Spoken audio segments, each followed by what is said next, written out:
তোমরা দেখতেই পাচ্ছ আমরা আজকে করবো আপেল মাখা। আরে না না সরি সরি, এগুলো কুল কুল। এটা হচ্ছে নুন সুপুরি করেছে ধনে পাতা দিয়ে। এটা হচ্ছে মিষ্টি আমড়া। তোমরা কি খাও?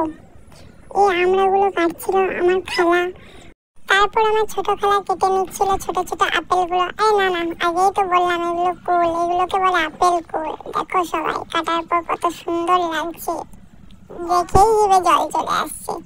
তারপর এগুলো কাটা হয়ে গিয়েছিল, তাই করে নিচ্ছিল ভাগ দু জায়গাতে। তারপর মনে হলো একটু মুসাম্মিকার জুস খাবো, কিন্তু না, আমাদের মুড তো ঠিকই আছে, তাই আর খেলাম না। এত কিছু খাচ্ছি, আজ না খেলেই বা। তাই চলে গেলাম আমড়া মাখা দেখতে। যা সুন্দর মাখা ছিল কি বলবো, হেব্বি খেতে লাগছিল, কিছুই বলার নেই। অনেক সুন্দর হয়েছে মাখানোটা, খেতে হেব্বি লাগছিল। তারপর আমার খালা মাখিয়ে নিচ্ছিল। মাখানোর পর জিনিসটা দেখো অনেক সুন্দর লাগছিল। তারপর সব রাক্ষসের মতো কাড়াকাড়ি করে খেতে শুরু করলাম। লাস্ট সিনটাও দেখিয়ে নিই।